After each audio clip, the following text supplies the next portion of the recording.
¿Alguna vez has terminado el día completamente agotado, ni siquiera te acordabas de lo que habías hecho?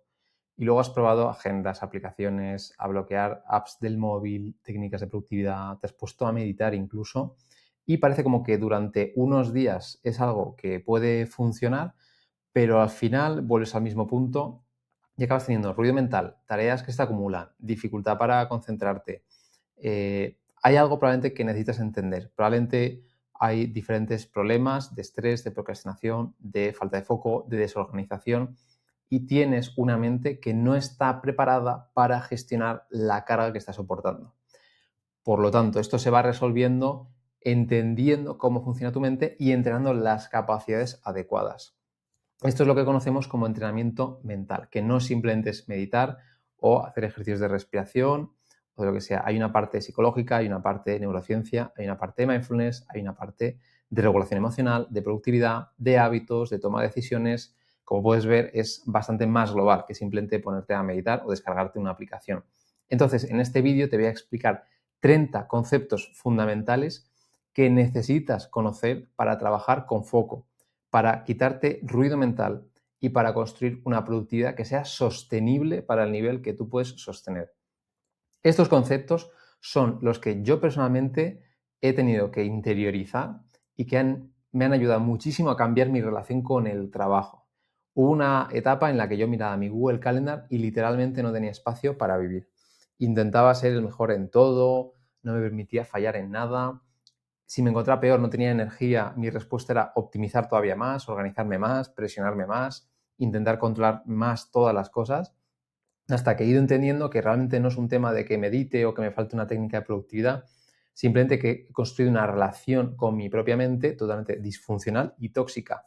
Así que antes de empezar con estos 30 conceptos, te recomiendo que te suscribas al canal porque voy a seguir compartiendo contenido sobre foco, productividad, psicología, entrenamiento mental y demás. Pero vamos a empezar por el recurso que va a determinar prácticamente toda tu experiencia, que es la atención. Me voy a poner por aquí por el medio, ¿vale? La atención es el mecanismo que selecciona qué parte de toda la información disponible entra en tu experiencia consciente. Entonces, a mí me gusta ver la atención como una linterna, es decir, tu realidad es una habitación llena de cosas, pero solo eres plenamente consciente de lo que tú iluminas. Entonces, si tú empiezas el día mirando correos, mensajes, redes sociales, pues tu atención se va a organizar alrededor de esas prioridades que no son tuyas, que son de otros, ¿no?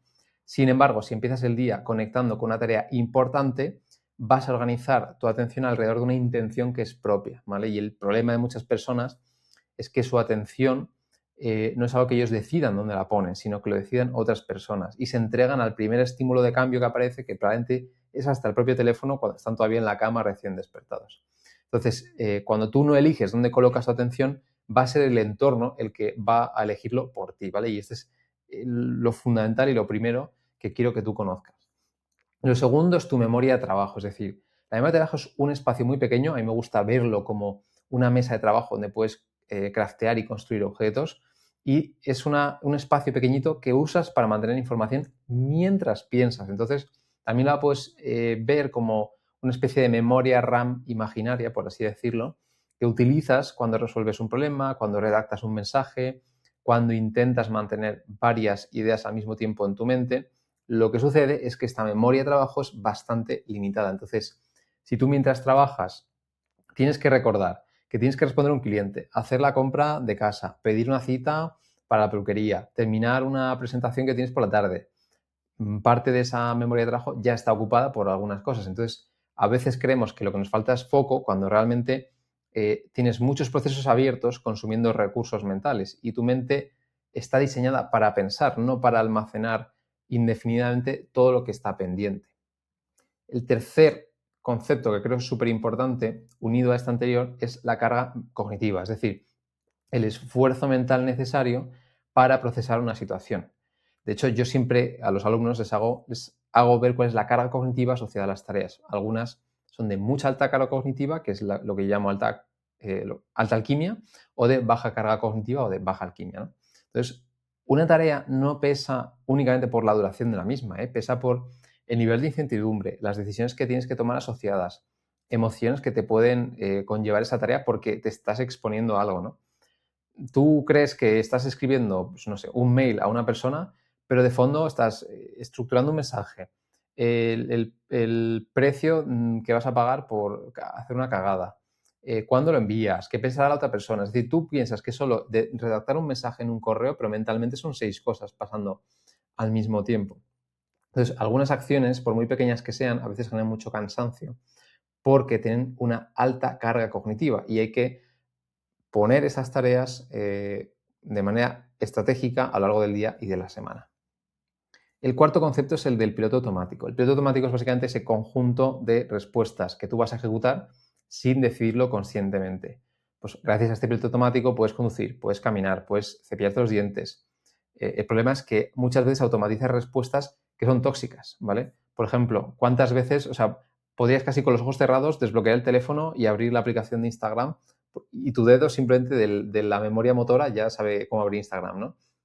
O te llega un mensaje y respondes inmediatamente, o tienes muchísima culpa porque son las 5 de la tarde y quieres irte a entrenar, pero te sientes culpable porque el resto de compañeros están trabajando y tú no estás trabajando porque te quieres entrenar, entonces quieres compensar trabajando todavía más. Bueno, una parte importante del entrenamiento mental consiste precisamente en crear un espacio entre lo que ocurre, entre tus impulsos, tus reacciones o tus conductas. Un momento, un espacio en el que tú pienses, oye, ¿qué es lo que pasa? ¿Qué impulsos aparecen? Estas reacciones me acercan o me alejan a lo que para mí es importante. Y sales de ese piloto automático que para algunas cosas es positivo, pero muchas veces es muy tóxico. El quinto concepto es el de las interferencias, es decir, cualquier estímulo interno o externo que desvía mi atención. Las externas son muy evidentes, el ruido, me llaman por teléfono y demás, ¿vale? Pero las internas no son tan evidentes y muchas veces no estamos entrenados en identificarlas y sí nos están, digamos, gobernando de alguna manera. Y estamos hablando del cansancio, el aburrimiento, la ansiedad, el miedo a equivocarte. ¿Cuántas veces te has subido al autobús y por un microsegundo de aburrimiento ya has cogido el teléfono y ya has abierto algo, ¿no? La sensación de que en el trabajo no es suficientemente bueno. En fin, no basta solo con preguntarme qué cosas me distraen, porque lo típico es pensar en el teléfono, es qué cosas siento justo antes de la distracción. El aburrimiento, y por eso abro Instagram, puede ser cualquier otra cosa, ¿no? Pero las distracciones no solo van a ser externas, también pueden ser internas. Y no solo deben eliminarse muchas veces, sobre todo lo que tenemos que hacer es interpretar de dónde vienen, qué emociones hay asociadas, porque es lo que nos va a permitir tener mayor control atencional. El sexto concepto es el del coste de cambio de contexto. Es decir, cada vez que tú abandonas una tarea y cambias a otra diferente que requiere un estado mental distinto, tu mente tiene que descargar ese contexto mental, emocional, de memoria de trabajo y cargar el siguiente. Imagínate, por ejemplo, que estás escribiendo un documento que le vas a enviar a yo qué sé, una persona que se incorpora a trabajar contigo en tu departamento, ¿vale? Estás en ese objetivo, tienes en mente todo lo que le estás escribiendo, la estructura de la tarea que le vas a delegar y de repente recibes un mail de tu jefe, lo respondes y luego vuelves al documento. Aunque esa interrupción dure 2, 3 minutos, tienes que reconstruir el estado mental anterior. ¿Dónde estaba? ¿Qué es lo que le quería decir esta persona? ¿Cuál era el siguiente paso? Entonces, puedes trabajar durante 8 horas al día en oficina y únicamente estás avanzando en 2 porque no estás quieto, estás constantemente consumiendo tu energía, cambiando de contexto, haciendo cosas distintas. De hecho, hay diferentes empresas que han estudiado y han hecho bastantes estudios de esto y de la cantidad de tiempo que se pierde al respecto. El séptimo concepto es el de la fatiga decisional, ¿vale? La fatiga de tomar muchas decisiones. Siempre digo lo mismo, la persona que toma mejores decisiones es la que toma menos decisiones. Entonces, si tú estás decidiendo que como hoy, cuando voy al gimnasio, acepto esa propuesta, sigo trabajando o me voy ya. Entonces, eh, parecen todo decisiones aisladas, pequeñas, pero el problema es que como las estás repitiendo todo el día, están generando muchísimo cansancio. Cuanto más cansancio, más probable es que siempre elijas las opciones inmediatas, automáticas y fáciles. Entonces, la idea es tener una buena estructura que elimine decisiones innecesarias, porque tienes ya los horarios prefijados, porque hay bloques para responder ciertas tareas, porque hay rituales que te ayudan a hacer transición a ciertas actividades, porque ya hay criterios predefinidos para aceptar o rechazar cosas. Entonces, la mejor decisión es aquella que no tienes que tomar. Esa es la mejor decisión siempre. El siguiente concepto, y ya nos metemos en temas de estrés, es el tema de la alostasis, es decir, el estrés es algo muy positivo porque son respuestas del cuerpo para adaptarnos y el cerebro siempre va a intentar anticipar todo lo que vaya a pasar y preparar el cuerpo para ello. Esto es un ajuste que se llama predictivo, el cerebro es predictivo. Y lo podemos relacionar en este caso con el concepto de la alostasis. El problema aquí es que muchas amenazas del día a día no suelen ser para las que hemos evolucionado a nivel filogenético. Ahora son correos, ahora son fechas que tienes que entregar, no sé qué, ahora son problemas económicos, no me llega para comprar esto este mes, ¿no? Conversaciones pendientes incómodas, decepcionar a personas. Entonces, hay veces que esa amenaza existe solo en tu imaginación, pero la activación del cuerpo puede ser como si estuvieses teniendo que sobrevivir a algo muy importante. Y cierta activación es importante, pero el problema es que no se apaga. Esa alarma, esa activación no se apaga. Entonces, estás siempre alerta por cosas distintas y eso lo que va a hacer al final es reducir tu flexibilidad mental, tu claridad mental y tu capacidad de concentración. Así que muchas veces no es tanto el estrés de lo que hacemos, sino nunca cerrar los ciclos de estrés. Súper importante saber cerrar los ciclos de estrés. El concepto 9 es el de la mente reactiva y la ejecutiva, es decir, podríamos simplificar el funcionamiento de nuestra mente en dos grandes mentes, por así decir. La mente reactiva, que siempre busca alivio inmediato y siempre va a evitar incomodidades, se va a orientar siempre hacia lo urgente. Y luego estaría la ejecutiva, es la que mantiene objetivos, planifica, es capaz de inhibir estímulos, es capaz de tolerar incomodidades por un beneficio mayor. Pues imagínate que tienes que empezar una tarea compleja, pues tu mente ejecutiva sabría que es importante, pero tu mente reactiva estaría evaluando, esto requiere esfuerzo, hay mucha incertidumbre, podría salir mal. Entonces, de repente tienes ese impulso por coger el teléfono, ordenar no sé qué, leerte un artículo que te habías dejado por ahí abierto. Es decir, tú mismo puedes funcionar de manera completamente distinta según tu estado mental. Por eso, nunca vas a o deberías analizar tu productividad únicamente desde la disciplina. El 10º concepto es el de la interocepción. La interocepción es la capacidad de percibir el estado interno del cuerpo. De hecho, es un sentido más, aparte del gusto, el olfato, etc. ¿Vale? Y por interocepción hablamos de respiración, de tensión muscular, del ritmo cardíaco, hambre, fatiga. O sea, muchas personas solo se dan cuenta de que están totalmente agotadas y drenadas cuando ya no pueden continuar. Es decir, cuando las señales corporales interoceptivas son tan evidentes que ya pues las ves, ¿no? Si tú eres capaz de detectar esa acumulación de señales mucho antes, vas a poder ser mucho más estratégico con tus ritmos de recuperación. Entonces, entrenar la interocepción te permite ir viendo esas señales de manera, esas señales más sutiles. Y quizá, pues notas que aprietas demasiado la mandíbula cuando te levantas por la mañana, quizá tu respiración es como muy superficial, quizá estás leyendo un correo y lees la misma frase 3 veces seguidas. En fin, que puedas detectar estas cosas te permite intervenir mucho antes. Y también te ayuda a distinguir muchas veces el, oye, no me apetece hacer esta tarea, pero lo puedo hacer. O quizá otras es directamente es que tu cuerpo tiene que recuperarse y no deberías hacer esa tarea y no te sientes mal por descansar. El siguiente concepto es el de la regulación bottom-up y top-down. Es un poquito más complejo, pero es un concepto de neurociencia interesante, ¿vale? Podemos regular nuestro estado o bien desde el cuerpo hacia la mente o desde la mente hacia el cuerpo. La regulación bottom-up es la regulación que parte desde tu biología, ¿vale? Estamos hablando de dormir, de dar un paseo, de respirar más lento, de exponerte a la luz natural, de mover el cuerpo en general, ¿vale?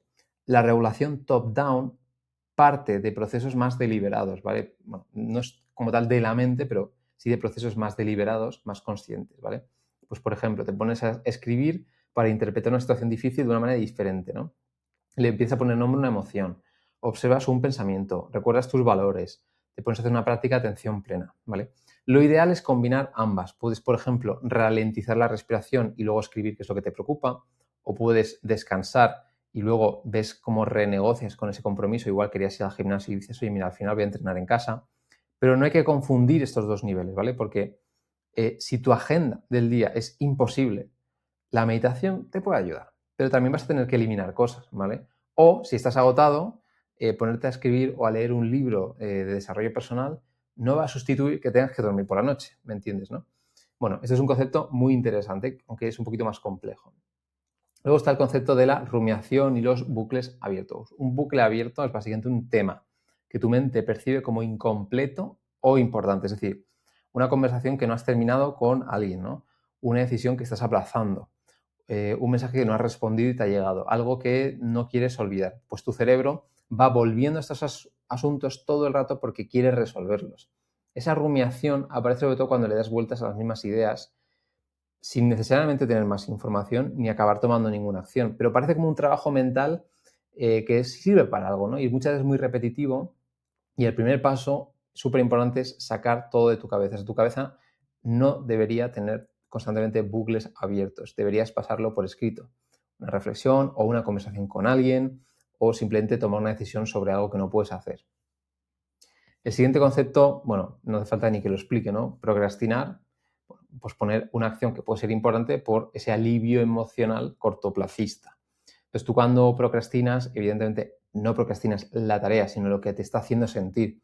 En la medida en la que seas capaz de tener un mapa emocional, un conectoma emocional que últimamente se está llamando, más completo, ya sea miedo, aburrimiento, inseguridad, pues probablemente puedas lidiar mejor con esta resistencia y estas fricciones, ¿vale? Pero probablemente no estás evitando las tareas como tal, sino pues una posibilidad de que te rechacen una propuesta que quieres enviar, por ejemplo, ¿no? A mí me gusta ver que el tomar acción, es decir, lo contrario a la procrastinación, es igual a la claridad mental más la energía menos la fricción. Es decir, si tú no sabes qué hacer, aumenta muchísimo la fricción. Si estás agotado, tienes muy poca energía. Si la tarea se convierte en una especie de examen sobre tu valor como profesional, probablemente tienes mucha resistencia emocional. Entonces, a veces simplemente necesitas hacer que empezar la tarea o que tomar acción sea más fácil que escapar de ella. Cuando consigues lidiar con esto, procrastinar es una cosa que acabas dominando por completo. Hilando la procrastinación con un concepto que es la evitación experiencial, básicamente, cada vez que tú quieres escapar de un pensamiento, de una emoción, de una sensación desagradable, pues como digo, no evitamos tareas los seres humanos, sino que evitamos conversaciones, decisiones, silencios incómodos, incertidumbres. Entonces, algunas personas lo van a hacer con redes sociales, otras personas lo van a hacer trabajando sin parar ni un puto minuto, otras personas van a estar planificando obsesivamente como un Tetris en su Google Calendar. Son conductas distintas, pero en el fondo es no sentir una emoción que para mí es incómodo, ¿no? Muchas veces, cuanto más organizas tu vida alrededor de evitar una emoción, más poder adquiere esa emoción. Y empiezas a creer que necesitas calma o seguridad, lo que sea. Mentira. O sea, realmente simplemente es que no sabes lidiar con ciertas emociones y estás evitando con otras experiencias. El siguiente concepto, y aquí llegamos al ecuador de este vídeo, es el de la fusión cognitiva, ¿vale? La fusión cognitiva quiere decir que tú tratas cada pensamiento como si fuera una orden mental, como si fuera una creencia y como si fuera un hecho. Es decir, si de repente aparece un pensamiento de no voy a ser capaz porque tengo que dar una charla en público y actúas como si esa predicción estuviese totalmente demostrada y fuera cierta, pues eso es fusión cognitiva, ¿no? Si piensas, oye, si descanso, voy a perder una oportunidad laboral y sigues trabajando aunque tu cuerpo te esté, digamos, dando señales de que no deberías. Bueno, pues todo esto son básicamente que te estás fusionando con el pensamiento, cuando realmente el pensamiento son pop-ups o sugerencias mentales, igual que te puede sugerir el teléfono, oye, el tráfico está siendo cada vez más denso, deberías salir de casa si quieres llegar antes, ¿no? A veces lo que te pone el iPhone o el teléfono. Pero básicamente es crear esa distancia que te permite decidir si obedeces esos pensamientos, aunque sigan presentes. Y la siguiente idea es el tema de la aceptación y la tolerancia a la incomodidad, ¿vale? Esto significa dejar de gastar energía luchando contra el hecho de experiencias que ya son presentes. A veces puedes tener miedo, puede haber incertidumbre, son cosas que ocurren, ¿vale? Pero a partir de ahí tú puedes decidir qué acción tiene sentido.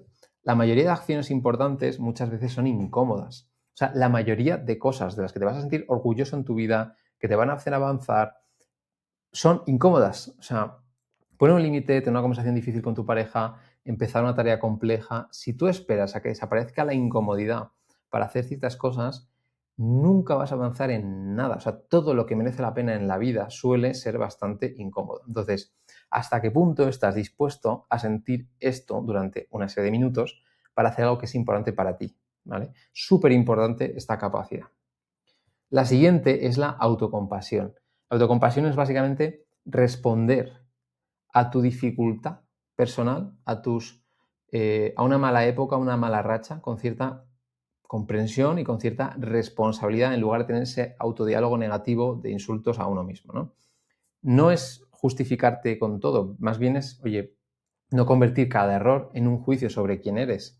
Si has procrastinado un rato, no es que seas un desastre, es que estabas evitando una tarea, estabas evitando una fricción, ¿vale? O sea, es muy distinto ese segundo pensamiento que ese primero, y el segundo es mucho más útil. Entonces, la autocrítica constantemente lo que te va enseñando es, oye, cada cosa que haces mal es una amenaza.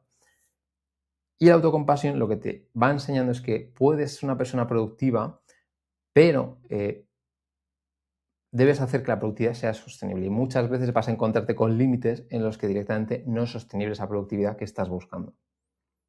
El siguiente concepto es el de los valores. Los valores son básicamente características que que expresan cómo tú quieres vivir. Estamos hablando de la sabiduría, de la calma, del amor, de la libertad, de la disciplina. Bueno, estoy hablando de los míos, ¿vale?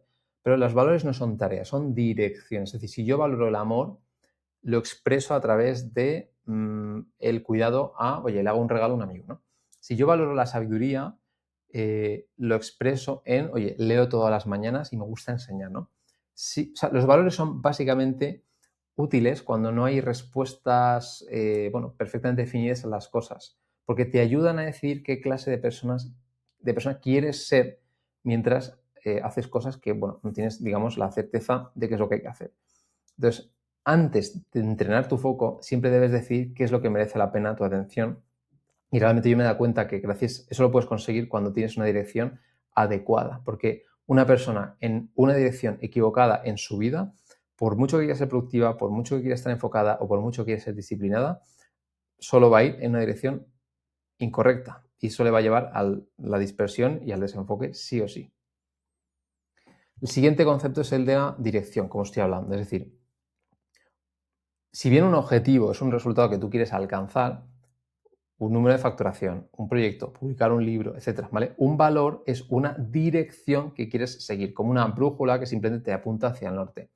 Ya sea aprender, ya sea amar mejor, ya sea cuidarte. Entonces, los objetivos son útiles, sobre todo a corto plazo, pero si no están conectados con valores, se pueden convertir en métricas vacías. Entonces, tú puedes querer aumentar la facturación de tu empresa y quizá acabas creando un negocio que odias, ¿vale? O puedes organizarte perfectamente una vida que no tiene espacio para hacer cosas que para ti son importantes. Entonces, el objetivo siempre va a responder a qué resultado quiero, pero la dirección va a ser cómo quiero vivir mientras consigo ese objetivo. Súper importante. Hay una ley que a mí me encanta, que es una ley en economía, se llama ley de Goodhart. Esta ley dice que cuando una métrica se convierte en un objetivo, deja de ser una buena métrica. Es decir, si tú mides tu productividad por el número de tareas que completas, es muy fácil que hagas tareas pequeñitas que no te hacen avanzar y puedes hacer 20 cosas y no hacer absolutamente nada en realidad, ¿vale? Puedes perseguir, por ejemplo, seguidores en Instagram y no tener una audiencia que te compre nunca. Puedes aumentar la facturación de tu empresa, pero estás sacrificando el margen o sacrificar la calidad del servicio, por ejemplo. Entonces, siempre tienes que preguntarte qué representa cada métrica, qué comportamiento está incentivando y sobre todo qué coste hay asociado a esta métrica, porque siempre hay un coste. De hecho, hay un concepto que me gusta mucho que es el de coste de oportunidad. Es decir, cada vez que le dices que sí a algo, hay un no a otra cosa. Es decir, si yo acepto una reunión por la tarde, estoy renunciando quizá a ir al gimnasio. Si empiezo un proyecto la segunda mitad del año, probablemente le voy a dedicar menos atención a los que ya tengo presentes. Si me pongo a responder mensajes toda la mañana, probablemente le estoy diciendo que no a dedicar mi foco a algo importante por la mañana, ¿no? Entonces, solemos solo ver el beneficio de una oportunidad, pero no vemos el espacio que ocupa, ¿no? Vemos ese cliente nuevo que entra al negocio, pero no vemos que eso va a generar muchas interrupciones. O vemos el ingreso, pero no vemos que vamos a estar totalmente jodidos sin tiempo para nosotros. Entonces, poner límites significa saber ver la finitud de los recursos humanos que tenemos de tiempo, energía, dinero o lo que sea. Y si algo siempre es desplazado cuando aparece una urgencia, no va a ser una prioridad. Entonces, me gusta mucho decir que lo que más revela tus valores como persona es tanto tu calendario como tu cuenta del banco. Otro concepto muy, muy, muy interesante es el del volcado mental, ¿vale? La mente está mucho mejor preparada para pensar que para almacenar cosas. Ya lo hemos visto al principio con lo de la carga cognitiva y la memoria de trabajo. Y el volcado mental lo que es una práctica, un hábito de sacar de tu cabeza todo. tareas, preocupaciones, ideas, todo, ¿vale? Simplemente coges un papel, un diario como este que tengo yo aquí y ya está. Simplemente, oye, toda esa niebla y ese ruido mental lo pones por escrito. A mí me gusta mucho decir que tú crees que sabes de algo hasta que lo intentas poner por escrito. A veces tampoco hace falta tener tanta claridad mental, pero oye, simplemente escribir, oye, no he llamado a Pepito y me preocupa que piense que me he olvidado de él. Oye, esta tarde le enviaré un mensaje y le propondré un momento para hablar, ¿no? Todas las preocupaciones que tienes en el día a día las conviertes en acciones y externalizar constantemente, evidentemente no va a resolver tus problemas, pero sí va a liberar espacio o ancho de banda mental que vas a poder dedicar para pensar sobre esas cosas. Otro concepto, me encanta este concepto, es el de los rituales y las transiciones, ¿vale? Un ritual es una acción breve e intencional que marca el paso entre dos estados. Es decir, en comparación a un hábito, el ritual es un hábito con alma, es un hábito consciente, intencional. Entonces, por ejemplo, el irme a dormir por la noche y comenzar un nuevo día. El trabajo operativo, es decir, el trabajo de empezar el día de trabajo laboralmente, reviso el correo, reviso esto, y ya empezar el trabajo profundo. Ten en cuenta que la mente es inercial, no cambia de estado simplemente porque tu reloj marque una hora distinta, ¿no? O sea, tú de repente estabas haciendo una reunión y ya de repente cuelgas el Google Meet y te vas a entrenar. Esto no funciona así, tienes que cambiar el estado mental. Entonces, antes de trabajar, tú puedes revisar prioridades, ordenar tu zona o escritorio de trabajo, puedes hacer respiraciones conscientes, puedes escribir un rato y te pones a trabajar. Igual que para cerrar el día, puedes escribir lo que vas a hacer mañana, revisar todo lo que has hecho hoy. En fin, hay una ceremonia o un ritual que puedes hacer para hacer transición de o bien tareas o bien cosas que vayas haciendo durante el día. Te va a ayudar muchísimo a fluir y a generar un ritmo productivo mejor. El siguiente concepto es el del diseño del entorno. Tu entorno no es neutral, o sea, dónde vives prácticamente va a condicionar muchas cosas de tu vida. Dónde trabajas, cómo es tu oficina, cómo es tu casa, todos los elementos que te rodean en general van a hacer o incentivar unas conductas y a desincentivar otras. Es decir, si yo tengo el móvil encima de la mesa, no necesito utilizarlo para que ya esté influyendo sobre mí. De hecho, hay bastantes estudios de cómo la gente es menos inteligente cuando tiene su teléfono al lado suyo, ¿no? ¿Por qué? Pues porque el teléfono representa la novedad. Está pasando algo en WhatsApp en ese grupo y yo no me estoy enterando, ¿no? Ese alivio inmediato. Tenemos que hacer muchas veces, hablo de lo que hizo, por ejemplo, ahora que ha salido la Odisea, ¿no? Lo que hizo Ulises, que intentó decir, oye, yo no tengo fuerza de voluntad, me ato al mástil y escucho a las sirenas. O sea, creo una restricción antes de escuchar ese canto, ¿no? Pues nosotros podemos hacer lo mismo con nuestro entorno. Puedo diseñar mi entorno de descanso, de trabajo, de meditación, de entrenamiento. Lo puedo diseñar a propósito para incentivar ciertas conductas. Y muchas veces ganamos mucho más foco eliminando cosas del entorno que intentando luchar contra ellas. Yo siempre digo lo mismo, en casa Inés y yo comemos mucho mejor desde que no compramos nada, ninguna guarrería. O sea, en mi casa, si yo quiero algo dulce, me tengo que comer una fruta o como mucho un dátil. No hay mierdas, no hay nada, ¿no? Entonces, cuando tú controlas tu entorno, controlas tu conducta. Otra idea muy, muy interesante es la matriz de esfuerzo-impacto para priorizar, ¿vale? Cuando hablamos de priorizar, hablo de decidir qué cosas merecen la pena tus recursos. Y esta matriz lo que te permite es dividir las tareas en 4 grupos, ¿vale? Aquellas que generan un alto impacto y requieren bajo esfuerzo, que son tareas que siempre debes priorizar porque son victorias rápidas. Aquellas tareas que generan alto impacto también, pero estas sí que tienen alto esfuerzo. Esos pueden ser proyectos estratégicos, que tendría que ser más estratégico en, oye, pues le voy a dedicar esto el tiempo cuando tengo más concentración durante la mañana, por ejemplo, ¿no? Luego hay otras tareas que son de bajo impacto, no generan mucho impacto, pero tampoco generan mucho esfuerzo, son de bajo esfuerzo, entonces son tareas que puedes agrupar muchas, por ejemplo, hacer facturas, ¿no? O que puedes directamente delegar o automatizar. Y luego hay otras que son directamente de bajo impacto y alto esfuerzo, es decir, son tareas candidatas a eliminar y mandarlas fuera, o sea, no sirven para nada, ¿no? Entonces, muchas personas cuando hacen este ejercicio, hablo por experiencia con alumnos, de repente empiezan a ver como que la mayoría de tareas se agrupan en cada uno de estos cuadrantes, ¿no? Hay gente que incluso cuando ve que la mayoría de tareas de su día a día son de muy bajo impacto y muchos esfuerzos, incluso se deprimen, dicen, joder, pero ¿qué está pasando? Estoy en una empresa trabajando para cosas que no tienen mucho interés. Entonces, esto lo veo mucho, que la gente se atasca, no por las tareas, sino porque no sabemos darle el peso que tienen las tareas realmente. Entonces, hacer esta matriz en general con el tipo de tareas repetitivas que sueles hacer en el trabajo, te va a ayudar mucho a saber en el día a día cómo priorizar. Otro concepto que probablemente conozcas es el de los bloques de tiempo y el deep work. Hay un libro que explica todo esto, ¿vale? Básicamente el deep work es aquellas tareas o proyectos que requieren una gran concentración sostenida y producen un output, un valor que es muy difícil generar si estás totalmente fragmentando tu atención. Estamos hablando de tareas relacionadas con la escritura, el estudio, el análisis, resolver problemas complejos.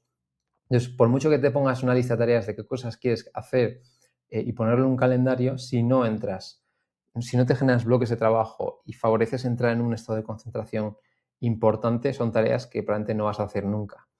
Entonces, tú para entrar en estos bloques de trabajo, primero tienes que saber qué tarea estás haciendo, a qué responde, ponerla en un bloque realista, quitar interferencias, eh, entrenar tu capacidad de concentración. Pero básicamente este concepto a mí me ayuda mucho a decir, vale, ¿cuántos bloques de trabajo profundo puedo hacer diariamente? De hecho, es una cosa que medimos con los alumnos para, uno, tener la expectativa de cuántos puedo realizar, porque normalmente la gente puede realizar como mucho uno al día, como mucho. O sea, yo lo mido con los alumnos generalmente por cuántos haces a la semana de estos, porque requiere mucho dominio atencional del entorno y muchas otras cosas, emocional y demás. Entonces es muy interesante ser capaz de medir cuántos bloques de concentración de deep work eres capaz de hacer a la semana, ¿no? El siguiente concepto es el de la oscilación entre el foco y la recuperación. La gente no le gusta dar cuenta de esto, pero el foco y la concentración no se puede mantener de manera indefinida. O sea, la mente siempre necesita alternar entre la intensidad y el descanso. Si tú estás en el gimnasio, haces una serie de press banca y luego tienes que hacer un descanso si quieres volver a tirar, ¿no? Entonces, cuando tú estás enfocado en algo, tu capacidad de atención, de filtrar cosas irrelevantes, de mantener la dirección es importante, es grande, pero tiene un tiempo limitado. Si cuando estás limitado ese tiempo descansas, recuperas recursos y eres capaz de facilitar asociaciones mentales y demás. Entonces, muchas personas intentando vivir en un estado de concentración ilimitado, lo único que hacen es vivir dispersos, ¿no? Porque te fatigas, básicamente. Entonces, ese concepto de las pausas estratégicas de recuperación es muy interesante. Y cambiar un documento por Instagram es sustituir una forma de estimulación por otra. Cuando hablo de pausas me refiero a caminar, a respirar, mirar por una ventana, moverte, hablar con alguien. Siempre me gusta hacer el ejemplo de, oye, yo cuando estoy cruzando por el desierto sé que va a ser más sencillo si de vez en cuando hay un oasis, ¿no? Pues tu cerebro necesita durante el día unos cuantos de estos oasis. El siguiente concepto es básicamente el de la atención focalizada y la monitorización abierta, que son dos tipos de práctica de entrenamiento de atención plena, ¿vale? Las FAM Meditation y las OM Meditation, las de Focus Attention Meditation y las de Oriented, las de monitorización abierta, ¿no? Entonces, la atención focalizada entrena una serie de funciones atencionales que te permiten elegir un objeto y regresar a él cada vez que tu mente se desvía, que es el funcionamiento natural de la mente, ¿no? Por ejemplo, la respiración. O, por ejemplo, podría coger este bolígrafo. Simplemente, oye, si observo la respiración, el aire entra, sale, aparece un pensamiento, pero vuelvo al objeto de la respiración. Entonces, ese momento de dar cuenta es como una repetición. Igual que haces curl de bíceps, pues esto es una repetición en lo que es el músculo atencional. Sin embargo, la monitorización abierta es una práctica que funciona de manera distinta y que entrena unas habilidades diferentes. En lugar de coger un objeto, lo que haces es observar todo lo que aparezca en tu conciencia, es decir, pensamientos, emociones, sensaciones, y el objetivo es no perseguirlos, no bloquearlos, y lo que haces es entrenar esa capacidad de estabilidad atencional, ¿vale? Esa capacidad de observación. Entonces, estos dos tipos de prácticas son muy útiles para entrenar el foco atencional. Luego hay otras, como la autocompasión y otro tipo de prácticas informales y demás, pero que sepas simplemente que hay como dos grandes tipos de entrenamiento de atención plena, que cuando tú pones práctica de meditación en YouTube, que sepas que eso está estudiado. O sea, hay una ciencia detrás de la atención plena y hay distintos tipos de prácticas con funciones diferentes que se van a utilizar y que nosotros utilizamos en entrenamiento mental. Otro concepto muy infravalorado es el de la metacognición, ¿vale? La metacognición es la capacidad de observar cómo piensas y cómo actúas. Es mirarte desde fuera. Y la manera de utilizarlo a nivel práctica es la revisión semanal, ¿vale? Es decir, una vez por semana, sentarte 15 minutos, es qué me ha funcionado esta semana, qué no me ha funcionado, qué cosas estoy evitando, qué interferencias se repiten, ¿Qué cosas debo cambiar para la semana que viene? Bueno, pues simplemente ese momento de observación, experimentación, corrección, te ayuda muchísimo a estar mucho más enfocado en tu vida y tener una dirección que va mejorando constantemente. Desde el punto de vista productivo, emocional, de proyectos, de coherencia, solo si te sientas cada semana 15 minutos y durante el año tienes 52 oportunidades de hacer esto y observas, corriges y haces nuevos experimentos, vas a entrar en un bucle en el que vas a pensar cada vez más como un científico y vas a desarrollar esa capacidad de metacognición. Y uno de los últimos conceptos que creo que es bastante importante es el de la neuroplasticidad. La neuroplasticidad básicamente es la capacidad de tu sistema nervioso de modificarse mediante la experiencia y la práctica. Entonces tú cada vez que, por ejemplo, detectas una distracción y vuelves, entrenas la atención. Cada vez que toleras una emoción y no escapas automáticamente de ella, amplificas tu capacidad de respuesta a esa emoción, porque empiezas a aprender qué sensaciones corporales tienes de esa emoción y qué respuestas en pensamientos desencadena y este tipo de cosas, ¿no? Cada vez que, por ejemplo, respetas un límite que le pones a un compañero de trabajo, refuerzas una relación diferente con el trabajo y con esa persona, ¿vale? En fin, no todo el mundo tiene que entrenar las mismas cosas. Alguien igual solo necesita concentrarse mejor, otra persona tener una mejor estructura productiva, otra persona simplemente necesita tener una mejor dirección vital, pero esa capacidad de entrenar la mente necesita de que te trates como un científico y de que vayas experimentando y repitiendo ciertos patrones y ciertos ejercicios, ya sea una práctica de atención plena, ya sea una revisión semanal, ya sea un diario, ya sea una estructura productiva, ya sea lo que sea, pero entrenar tu mente requiere de práctica, práctica y práctica.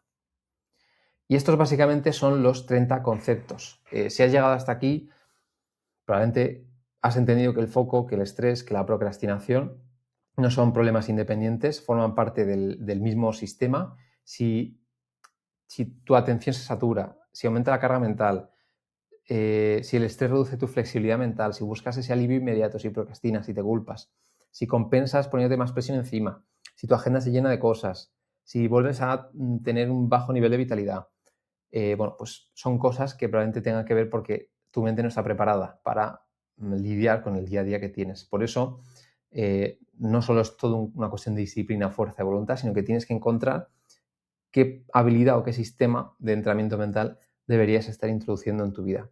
Entrenamiento mental no es un curso, ¿vale? Son, en nuestro caso, 4 meses, una fase de 4 meses y luego continuamos, ¿no? Analizando cómo funcionas y creando un entrenamiento alrededor de tu realidad, donde vamos trabajando tu dirección vital, vamos trabajando tu inmunidad mental, tu productividad, tu capacidad de foco y tu vitalidad. Si no me conoces, yo soy Pablo Castañeda, me he formado como ingeniero y como matemático. Bueno, he estado años estudiando la psicología, la neurociencia, el mindfulness, la productividad. Tenemos un equipo, no solo estoy yo, está Yaiza, Amparo. Y durante estos años, desde 2022, hemos estado acompañando a profesionales, a emprendedores, a personas que tienen mucha responsabilidad, que quieren reducir su ruido mental, recuperar su foco, trabajar sin convertir el agotamiento en su forma de vivir constantemente. Todos estos casos, de hecho, de alumnos los puedes encontrar en nuestra web, en nuestro canal de YouTube. Y si este vídeo en concreto te ha ayudado a entender cómo funciona mejor tu mente y la quieres entrenar con nosotros, te recomiendo que me digas la palabra foco por Instagram, ¿vale? Mi cuenta es @smartsapiens_, con el guión bajo ahí entre Smart y Sapiens. Así que si me dices esa palabra, sabré que vienes de este vídeo y podré conocer un poquito más tu situación, explicarte cómo trabajamos y que puedas ver si esto tiene sentido para ti, ¿vale? Gracias por llegar hasta aquí, de corazón. Te recomiendo que guardes este vídeo si quieres volver a estos conceptos, porque probablemente los vayas viendo que los necesitas en el día a día. Desde luego no intentes aplicarlos todos, ve eligiendo uno y los vas aplicando en el día a día, sobre todo el que más te esté limitando ahora mismo, porque bueno, una mente más fuerte, entrenada, es una mente pues no que no se distraiga nunca ni que no sienta miedo, sino que precisamente es capaz de dar cuenta, comprender estos conceptos y los va aprovechando constantemente. Así que nada más, nos vemos en el siguiente vídeo.